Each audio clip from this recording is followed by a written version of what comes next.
Hi guys, my name's Bill, and in this video I want to show you some helpful tips on refrigerator door gaskets. The two scenarios that I want to cover are when you reverse the doors on a top freezer refrigerator or when you're installing a new gasket. I want to show you some pointers to make it a little easier for you. The first scenario that I'm going to cover is reversing the doors on a top freezer refrigerator. Now you may have bought a used one or you may have got one from Lowe's and it's set up a certain way and you want it the other way. So I'm not going to show you how to reverse the doors. That's pretty simple. I may do that in a future video, but you're almost always going to have an issue with the doors closing after you reverse the doors, and let me show you why. Alright, so I pulled my refrigerator out from the wall so we can take a look at the hinge side of the gasket. And this is always set up to be a right hinge or left handle door. I don't know how you refer to them, but this has got the hinge on the right side, and if we look at the gasket on this side, the cabinet and the door are about 1 finger width apart. Now let's go to the handle side. Now if we look at the handle side, we can see that the gasket's kind of spread out a little bit more, and it's like 1.5 fingers width. Okay, so the reason that happens is because the hinge side is at a fixed distance, so the gasket's forced to be more compressed. Now on the handle side, there's nothing holding the distance between the freezer door and the cabinet, so the gasket kind of expands over time and kind of relaxes and spreads out, even though it still makes a good seal. So now you have a close distance on the hinge side and a much bigger distance on the handle side. So now you can already see what the problem's going to be when you switch the hinge to the other side. You're going to have a much more expanded gasket, and then you're going to have a real thin gasket, a real compressed gasket on the handle side now. So the door is going to definitely have issues closing. I'm going to simulate that by flipping my freezer door gasket upside down, and I'm going to show you the issues that it causes. Now what we're looking at right now is the handle side of my refrigerator, and I went ahead and flipped the gasket 180 degrees or backwards. So this used to be the hinge side of the gasket. Now watch what happens. You see how the gasket's real compressed, but we need like 1.5 fingers width to get that over there. Now if you press the door hard enough, that magnet will take hold and it'll be okay for a little bit, but the next time somebody gets in and out and shuts the door, you see how it doesn't make a seal. Okay, so the solution to your first problem when you're reversing the doors and the gaskets don't close right is just to flip them over. So let me show you exactly what I've done to flip the door gasket over. Now there's a couple different ways that the gasket's attached to the doors. Some of them snap in with a little ridge. They just pop in and you can pull them right off. And some of them you have to lift up the edge of the gasket, and there are a series of screws around the perimeter of the door, and you loosen those up, then you can pull the gasket out from behind the little lip. And when you dig into that, you're going to see exactly what you need to do to take the gasket off. But luckily mine's just a snap-in, so it's pretty easy to take on and off. So let me show you how to flip the door gasket over real quick, just to give you a visual of what I'm talking about. Okay, so let's just say we reverse the doors, and now I have the gap like I just showed you. So for this one here, it just pulls out of the little ridge here. I don't know how well you can see that, but you're going to flip the gasket over. You're going to take it off, flip it over,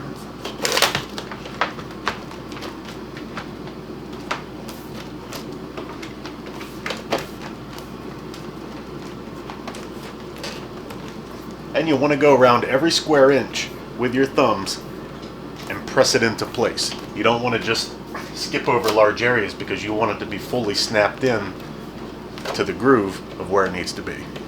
Okay, so that was solution number 1 to reversing your doors. The easiest thing to do is flip the gasket over. But if you do not want to flip the gaskets over and you want to do it the hard way, let me show you how to fix that gap without flipping the gaskets over. Alright, so I've gone ahead and flipped my gasket over so you can see it doesn't want to close. I have this little bit of a gap right here. Okay, so the tools that you're going to need to fix this gap is going to be a hairdryer. Now the reason I'm using a hairdryer, not a heat gun, is sometimes a heat gun can get too hot and melt the gasket. So just for every day, everybody who's doing this on their own, the safest thing to do is use a hairdryer. Now step 1, whenever you get your wife's hairdryer, or even if it's your hairdryer if you're a guy, whatever the case may be, step number 1, take the back off and clean out all the hair and lint that's built up over time. You're going to get much better airflow and it's going to work a lot better. I have yet to find a hairdryer that I've taken apart and not seen this thing packed full of hair or lint. So go ahead and do that first, and then we'll go over to the refrigerator. Okay, a couple things I want to point out here is look at the gap, this little distance right here. So this is your magnet. This is the little flexible piece that's kind of shaped like a U, so it can expand and push this over. And you see how close that is. Our goal is to expand this a little bit by heating it up and letting it relax so that the gasket can reach over, so it can spread out. And I think you guys know what I'm talking about. So what you're going to do is you're just going to set this on high, the highest temperature setting that it has, and then we're going to push the door closed really tight. And the reason this is going to pop back out is because the bigger gasket on the hinge side, where it's more expanded, is pushing out on the door a little bit. So it's trying to push it open because it doesn't want to go completely closed. So we need to get this to spread out and get over here to the cabinet. So set this on high. I'm probably going to mute the sound while I run this, but I'm going to show you how this works. So the first thing to do is press it so it makes connection, and then we're going to set this on high and turn it on.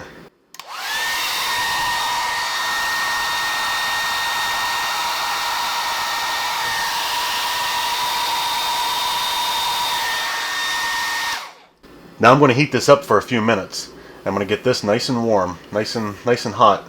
Then I'm going to start applying a little bit of outward pressure on this gasket, and then I'm going to hold it for a few minutes while it cools down. And that's going to kind of help shape this gasket. So that's what I'm going to try to accomplish. I don't know how I don't think I'm going to show the whole ordeal on video. I might shorten it up a little bit, but that's what I'm going to do.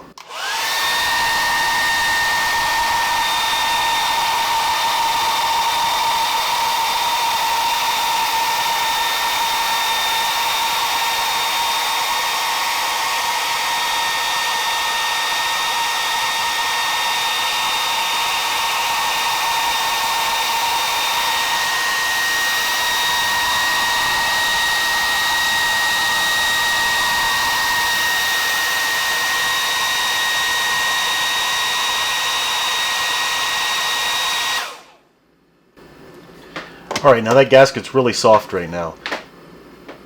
So I'm just going to hold this out just a little bit as that cools down. Maybe like a minute or two. And then hopefully when it cools down, it stays in that shape. Okay, so it's been a few minutes. This is a lot cooler to the touch now. So now when we open and close the door, there's a little bit more space. This is expanded just a little bit, enough to reach over here and touch the cabinet every time you close the door. Okay, so for the second scenario, when you buy a new gasket for your refrigerator, it's going to come in a box and it's going to be all crinkled up. And if you just take it out of the box and stick it on your refrigerator, it will absolutely not close correctly, or it maybe even, you might not even be able to stick it on. So I'm just going to explain to you real quick how to do that. And it's actually a pretty simple process. Just take the gasket out of the box, fill your sink up or fill your bathtub up with hot water, throw it in there for about 5 minutes, and that's going to make the entire gasket real pliable and flexible. And then go ahead and install it, and then close the door, and then take your hairdryer and go around until the gasket's completely formed exactly where it needs to be, so it's sealed the whole way around. And you'll know if it's touching, that magnet's going to hold to the cabinet, and you're going to have a good seal. If you have gaps or something like that, heat it up, push the door closed a little bit so the magnet can take a hold, and then kind of just pull out on the door just a little bit to help expand that gasket. And that's what you need to know when you install a new gasket. Definitely throw it in the sink or your bathtub in hot water and leave it set for about 5 minutes. That's going to make it flexible, easy to install, and help it take its shape a lot better than just trying to stick it on all crumpled up, because it'll never work. Definitely have to put it in some water and then use your hairdryer to finish it off. Okay guys, so there's some useful tips on refrigerator door gaskets. So if you liked the video, go ahead and give it a thumbs up. If you're not subscribed to my YouTube channel, go ahead and do that now. And thanks for watching.